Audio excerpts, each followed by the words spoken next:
টাঙ্গাইলের মধুপুরে যৌথ বাহিনীর মহড়া অনুষ্ঠিত। আব্দুল হামিদ, মধুপুর, টাঙ্গাইল প্রতিনিধি।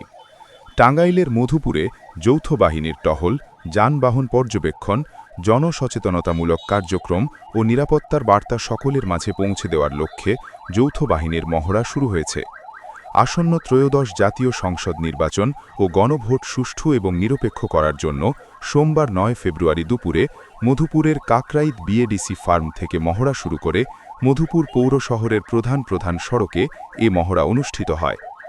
উপজেলা নির্বাহী অফিসার মোহাম্মদ জুবায়ের হোসেন ও এক্সিকিউটিভ ম্যাজিস্ট্রেট নঈম উদ্দিনের উপস্থিতিতে সেনাবাহিনীর মেজর রিফাত, বিজিবি সুবেদার নজরুল, মধুপুর থানার ভারপ্রাপ্ত কর্মকর্তা জাফর ইকবালের নেতৃত্বে মহড়া কার্যক্রম পরিচালিত হয়।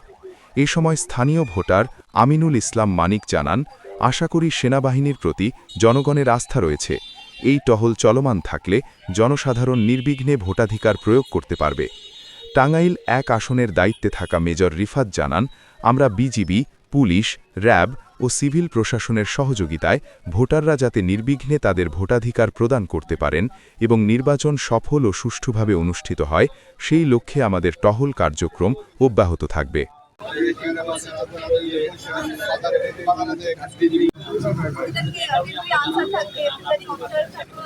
লোকজন বলেন ক্যামেরাম্যান না, ক্যামেরাম্যানরা একদিকে যান, সাধারণ পাবলিক আসেন আমার কাছে। বিধায় আমরা চিন্তা করতেছি এবার বাংলাদেশে দেখার মতো একটা নির্বাচন হবে।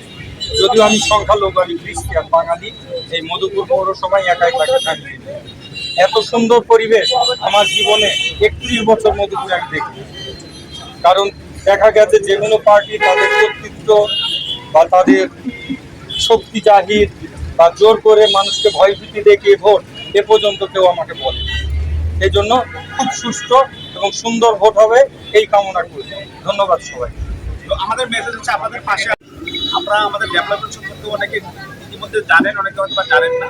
আমাদের প্রতিটা কেন্দ্রে ১৩ জন করে আনসার মিলিয়ে থাকবে, তার ভিতরে ২ জন অস্ত্র সহ থাকবে, আনসার বিডিপি প্রতি কেন্দ্রে আর কি। এবং প্রতি ঝুঁকিপূর্ণ কেন্দ্রগুলো ৩ জন করে আনসার থাকবে অস্ত্র সহ।